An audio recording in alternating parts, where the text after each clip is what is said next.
Welcome to This Explainer, where we're peeling back the layers of something we all deal with every single day. We're going to dive into the fascinating world of digital psychology and uncover exactly what happens to our brains and, honestly, our identities when we live so much of our lives through a screen. Because there is an invisible architecture out there, and it's designed not just to serve us, but to actively shape us. So let me ask you a question. Have you already checked your phone today? I mean, for most of us, before we even roll out of bed, we've already reached for that glowing rectangle, right? Social media has seamlessly become our alarm clock. It's our primary news source, our main form of entertainment, and for a lot of people, it's literally become their identity before breakfast even hits the table. Okay, let's dive into Section 1, How Algorithms Shape Reality. You know, there's this entire complex architecture running silently in the background of all your favorite apps. Think of it like a relentless, invisible observer that is just watching every single move you make. Every time you tap a like button, every time you watch a video all the way to the end, or even, and this is wild, if you just pause for a microsecond while scrolling.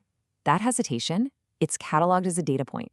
You are actively teaching the machine exactly what makes you laugh, what makes you insecure, and most importantly, what keeps you hooked. Which leads us to a pretty frightening reality. You aren't really choosing your content anymore. Your content is choosing you. As this invisible algorithm learns more and more about you, it starts to predict your actions. It literally begins to actively shape your reality by curating exactly what you see, and it's all happening completely behind the scenes. Moving right along, let's look at Section 2, the social comparison trap. So we've probably all heard of social comparison theory, right? It's just human nature to evaluate ourselves by comparing ourselves to others. But here's the catch. Our brains evolved to compare ourselves to a local tribe of, maybe 50 people? Not a global, endless audience of billions. Taking that natural human instinct and doing it with millions of people at once, that creates a massive, modern problem. We end up constantly contrasting our own messy reality against someone else's highlight reel. I mean, we look in the mirror at our actual faces, we live through our everyday struggles, and we deal with our mundane failures. And then we open an app and compare all of that raw reality against heavily filtered photos, perfectly curated best moments, and flawless successes. When you're staring at an endless stream of absolute perfection, your own world can start to feel, a little gray. And this digital illusion takes a very real-world toll. When we're constantly asking ourselves why our lives don't look as perfect as the ones on our screens, the psychological results are actually measurable. We're talking about lower self-esteem, increased anxiety, just a lingering general dissatisfaction with life, and in some cases, a severe risk of depression. So you have to ask, why do we keep doing it? Why is it so incredibly hard to just put the phone down? That brings us to Section 3, your brain on dopamine. To really get why we can't look away, we have to look at the addiction loop. Trigger, action, reward. Let's break it down. Step 1 is the trigger, that little ping or that bright red notification badge. Step 2 is the action, where you open the app and start scrolling. And step 3, that's the reward. Every like, every comment, every single view releases dopamine in your brain. Every notification essentially becomes this glowing piece of digital candy that is perfectly timed to feed your brain's reward system.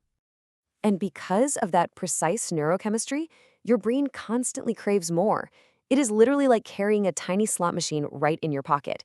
This dopamine hit traps us in this continuous mechanical cycle of digital validation. And you know what the most dangerous part is? This happens entirely beneath our conscious awareness. We get trapped in this loop without even realizing what is happening to our own brains. Now let's zoom out a bit for Section 4, trapped in echo chambers. Here is the thing. Algorithms don't create confirmation bias. They weaponize it. They figure out your exact worldview, and then they just feed it back to you on a loop. Fake news and misinformation don't fool everyone equally, and that's because of our natural human preference for information that perfectly agrees with our existing beliefs. When you see the same information over and over again, your brain starts believing it's the absolute consensus. It makes us overly confident, even when we are completely wrong. And this creates an echo chamber. It's a digital bubble where your beliefs are constantly repeated back to you, like being in a room full of mirrors reflecting the exact same opinion. And inside these digital bubbles, a differing viewpoint doesn't even register as a debate anymore. Our isolated brains process it as a personal attack. The internet was supposed to connect us, but this unseen architecture often divides us. Okay, let's look at a solution in Section 5, the power of digital detox. Sometimes the absolute most effective way to fix our relationship with the digital world is to simply step away and hit reset. But I'll be honest, when you shut down your phone, day one isn't going to be peaceful. It is straight up withdrawal. You're going to feel anxious, bored, and like you're missing out, mostly because your brain is actively craving that dopamine. By day three, however, the noise really starts to settle, and your attention span begins to improve. And if you make it to day 7, you feel significantly more calm, present, and actually connected to the real physical world around you. And the science fully backs this up. Disconnecting from all that constant comparison isn't just about feeling nice for a few days. It's about reclaiming your cognitive capacity. Studies show that this leads to demonstrably reduced stress, deeper sleep, sharper concentration, and even higher self-esteem. When your brain finally shifts away from this overloaded red alert state and into a calm, focused state, your overall life satisfaction just increases. Now, to be clear, technology is not the enemy here. Total abandonment isn't the goal. Balance is. Social media and algorithms aren't actual monsters under the bed.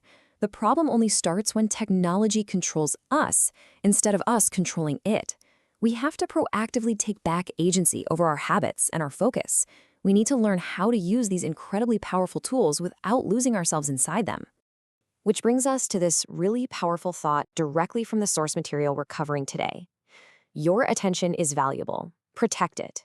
Your identity is precious. Don't let an algorithm decide who you are. You know, the most important relationship you will ever have is with your own mind. So I'll leave you with this. When you close this explainer, who is going to decide what you look at next? You or the algorithm?